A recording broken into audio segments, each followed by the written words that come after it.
અને આજે બેનનો જન્મદિવસ છે અને આવી ધીરે રહીને બોલીશું તો ચાલે? ભારત માતા કી વંદે. પહેલે તો બેનને હું ખૂબ ખૂબ શુભેચ્છાઓ આપું છું જન્મદિવસની. અને જન્મદિવસના દિવસે જ આટલો સરસ પ્રોગ્રામ રાખ્યો છે અને આટલી બધી મહિલાઓને જોઈને સૌથી વધારે મને ખુશી મળી છે. અમે તમને રિટર્ન ગિફ્ટ ગણો કે તમે અમને ગિફ્ટ આપીએ ગણો તો આજે આટલી બધી મહિલાઓને જોઈને બેનનું સરભર થઈ જશે.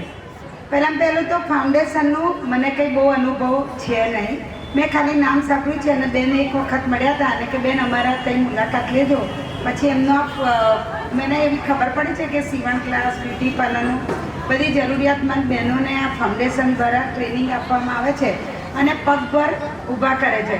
પણ આગળ મેઘનાબેન ડૉક્ટરે જે કહ્યું એ સાંભળીને તો ખરેખર મને બહુ આનંદની લાગણી અનુભવું છું કે આજે મહિલાઓ એક ખૂણે ખૂણે ગરીબ વિસ્તારમાં જઈ અને આટલું સરસ જો કામ કરતી હોય તો મને નથી લાગતું કે કોઈ સ્ત્રીને કોઈના માટે લાંબો હાથ કરવો પડે. બરાબર ને?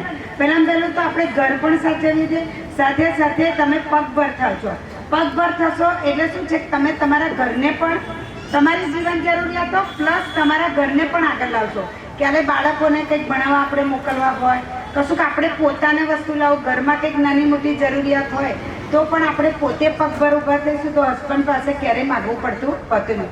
ઘરવાળા તો ઘર ચલાવે જ છે, પણ એ આટલી મોંઘવારીમાં આપણે કંઈ બધા સાથે મળીને જો કામ કરીશું તો બધા સાચા અર્થમાં આપણે સ્ત્રીઓ પણ જો ઘરમાં આપણે સાથ સહકાર આપીશું.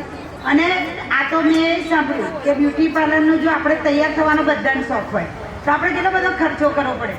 એ ખર્ચો નહીં કરવો પડે, આપણે જાતે પણ તૈયાર કરીશું, થઈશું, આપણી ફેમિલીને કરીશું અને બીજાને પણ આપણે તૈયાર કરી અને આપણે પગભર થઈ શકીએ છીએ.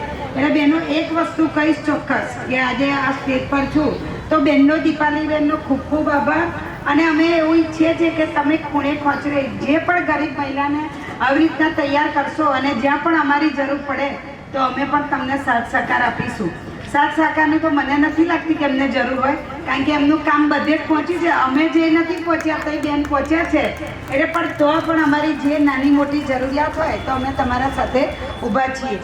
અને બહેનોને એક વસ્તુ તો ચોક્કસ કહીશ એક મહિલા તરીકે કે જીવનમાં સાદગી રાખજો. સાદગી આપણે તૈયાર થવું એને એવું સાદગી નથી.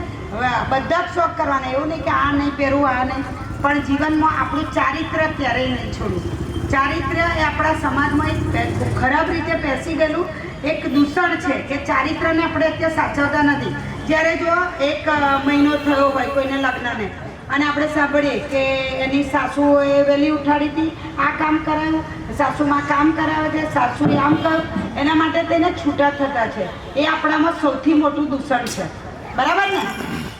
એ દૂષણ આપણા માટે હમણાં નહીં ખબર પડે, 20-25 વર્ષ પછી આપણે ત્યાં એટલી સમાજમાં ખરાબ અસર હશે ને ત્યારે આપણા માટે કોઈની જોડે ટાઈમ નહીં હોય, કારણ કે આપણે સુધારી જ નહીં શકીએ. આપણે એવું હવે વાતાવરણ ઊભું છે કે પશ્ચિમી દેશોનું વાતાવરણ અહીં આવે છે કે ભાઈ સેટ થયું છૂટું, સેટ અલા શું પહેલાંના જીવનમાં બધાએ છૂટા નથી લીધેલા. નાની મોટી તો ઘરમાં એક પરિવારથી બીજા પરિવારમાં આવો એટલે ચોક્કસ કંઈક ને કંઈક નાના મોટા અણબનાવો, એકબીજાના સ્વભાવ ના ઓળખતા હોય એટલે થવાનું છે. એટલે પહેલું તો હું એવું કહીશ કે દરેક સ્ત્રી ભલે બહાર નીકળે પણ પહેલું પોતાનું ઘર સાચવે, ઘર પરિવારને સારી રીતે સંભાળી અને પછી આપણે બહાર કામ કરવાનું. બહાર કરવાનું, બહારને પણ સમાજ સુધારક તરીકે પણ આપણી દરેકની કોઈની ઉંમર નથી જોવાતી, કોઈની જ્ઞાતિ નથી જોવાતી, કોઈ જોડે પૈસો છે કે નહીં એ કશું નથી જોવાતું, પણ દરેક વ્યક્તિએ સમાજ સુધારક તરીકે આપણે કામ કરવું, સમાજમાં સારા આગળ પડતા રહીએ. જેવા દીપાલીબેન કામ કરે છે, દીપાલીબેનને પણ હું ખાસ કહીશ કે તમે જેવી દીકરીઓને અને બહેનોને પગભર કરો છો એવું નાના મોટા જે પ્રશ્નો હોય સમાજમાં, જે લોકોના ડિવોર્સ થતા હોય એને અટકાવવાનું પણ એક કામ લેજો છે, કારણ કે બહુ પવિત્ર કામ છે. પગભર તો કરીશું પણ સાથે અત્યારે દીકરા દીકરીઓને કે કશી ખબર નહીં હતી, સેટ થાય છૂટું નથી રહેવું. એટલે હું એક ખાસ દીપાલીબેનને, કારણ કે આ તો મંચ દીપાલીબેનનો છે, દીપાલીબેનની બહેનો છે, એટલે હું દીપાલીબેનને ખાસ કહીશ કે એક સમાજમાં આ જે દૂષણ આપણે બેસી ગયું છે પશ્ચિમની કે છૂટું, એ વસ્તુને હું ખાસ તમને આગ્રહ કરું છું આજે બર્થડે નિમિત્તે કે બધાને આમાં પણ વધારે તમે ઇન્વોલ્વ થાવ અને જ્યાં પણ અમારી જરૂર હોય તે કહેજો. અને આજના દિવસે હું ભગવાનને પ્રાર્થના કરું છું કે તમારું આયુષ્ય, તન, મન, ધને સુખી રહો અને સમાજને આવી નવી સેવા આપતા રહો એવી પ્રાર્થના સાથે વિનંતી.